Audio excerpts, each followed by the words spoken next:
Hello boys and girls, so I received some questions about EG 4.5. So in this video, I just want to go through them question by question, so hopefully I can help some of you guys who are finishing up this assignment over the weekend, and to also help you guys get ready for that test that we have next Friday. Alright, so question number 1 asks, what kind of energy do you give a rubber band when it stretches? So before I go into this, I will recommend that when you're doing EG 4.5 that you have your 2.3 notes as well as your 3.1 notes. If you have those next to you as you're going through these questions, that'll help you to understand the form of energy that you're seeing in that particular picture. All right? So make sure that you have those by your side and pause this video if you don't have them out at the moment. Okay? So now that you have your notes next to you, question number 1 says, what kind of energy do you give a rubber band when it stretches? So here you're looking for a type of energy that's that has to do with stretching or compressing. And that's the type of energy that you see when you have a rubber band when it stretches. Number 2 asks you what's the kind of energy that you give the rubber band when you let go? So I'm sure that all of you guys are familiar with what happens when you have a stretched out rubber band and then when you let it go, what that rubber band then does next, right? It goes flying. So now if it's flying, that rubber band is now in motion. What kind of energy do you see in that particular rubber band then? Question number 3 says, look at the picture of the juggler. What happens to the kinetic energy of the orange as it rises? All right, so as this orange is coming up, what's also happening is, don't forget about gravity. Gravity is starting to act against the force of you throwing the orange up in the air. So because of gravity, right, gravity is going to make your orange start to slow down, right? So the orange slows down.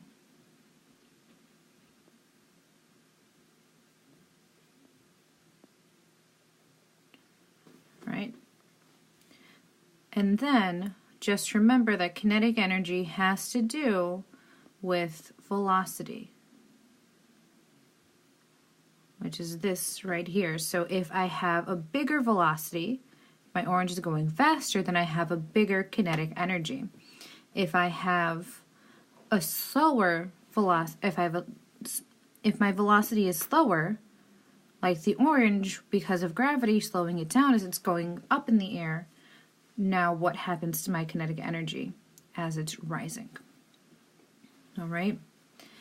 For the next question, number 4, what happens to the potential energy of the orange as it rises? Remember again that gravitational potential energy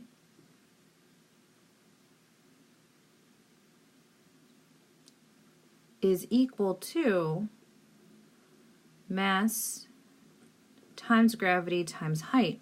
So if my orange is going up in the air, now my height is increasing. What does that mean then for my potential energy, right? If my orange is now at a higher height, what does that mean for my potential energy as it's rising?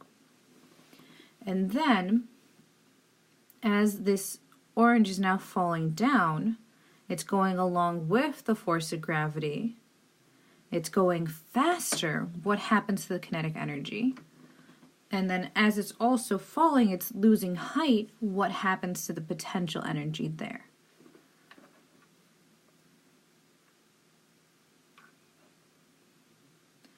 Questions 6 through 9 talks about the pole vaulter. So I have 2 sets of pictures to show you here of this one. All right. So with the first question, number 6, when a pole vaulter is running, what kind of energy does he have? So that's what we see here in these first 2 with question 6. He's running. He's in motion. All right. There are moving parts. What type of energy is related to moving parts? Now then, we get to this part here for question 7. The pole that the pole vaulter is using is starting to bend. So now the pole is starting to compress. What type of energy is related to compressing or compression? And that would be question 7.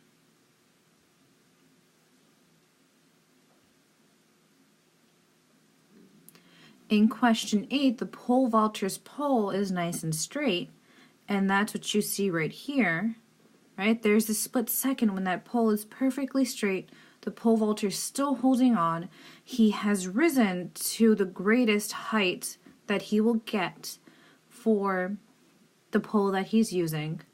So in that split second when his height is at its max, what type of energy does the pole vaulter now have? All right, and he's there for like a split second, he's holding on to that pole. Then the pole vaulter starts to fall, which you start seeing happening right here. This is question number 9. Now he's let go of the pole, so now he's in motion again. What type of energy has to do with motion?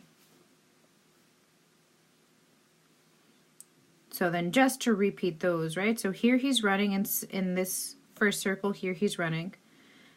Then in the next part, he's still moving, he's being compressed. In 8, he's still, and in 9, he's back in motion again. All right, and those are questions 6 through 9. Now the last set of questions, 10 through 13, have to do with the pendulum. So a pendulum is really just a ball on a string. You might have seen a wrecking ball before, that's a pendulum. All right, and that's what this picture here shows you, it's just the different positions that the pendulum is going to be at. So what kind of energy does a pendulum have at the highest point of its swing? So these two happen to be the highest point, just the highest point on either side. So what kind of energy does it have at the highest point of the swing when it has now a certain height? All right, that pendulum. This one's also kind of related to the orange juggling questions that we had before, right? So now as the pendulum swings downwards, all right, now the height is decreasing and his velocity is increasing. So remember back to those really key equations that we have for kinetic energy and potential energy. Wait, I made a mistake. Let me clear this up.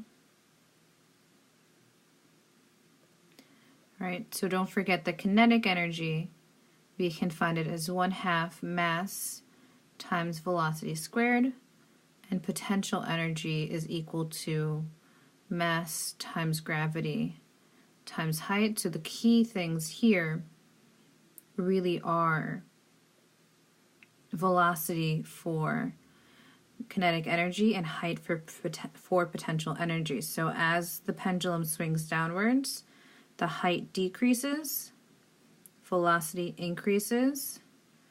So what does that mean if my kinetic energy, if my velocity has increased, right? Now I'm going faster, now I have more or less kinetic energy. Think about that. For potential energy, if my height is decreasing, what does that mean now? Do I have less potential energy because now my height is smaller? Now I'm at a lower height.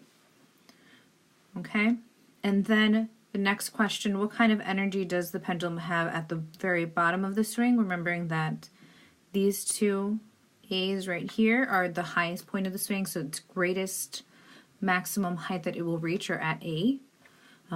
At the bottom of the swing, now it's lost all of that height, so what kind of energy does it only have at the bottom of the swing? And then what's going to happen as the pendulum swings back up? Right, as the pendulum swings back up, the height is increasing and the velocity is decreasing, because just like the orange that the boy was juggling, now the pendulum is working against gravity. So gravity is going to slow things down as they move up. That's why the velocity decreases. All right, so I hope that this has helped you guys with 4.5. If you have any further questions, please let me know. I will try to check back in on Schoology sometime tomorrow. I'm not sure at the moment quite what time yet. And then make sure that you guys are also taking some time to get ready for that test for the quarterly exam that we have this upcoming Friday. All right, and just let me know how you're doing with the work. All right, So thank you, and I hope that this helps those of you who were asking questions.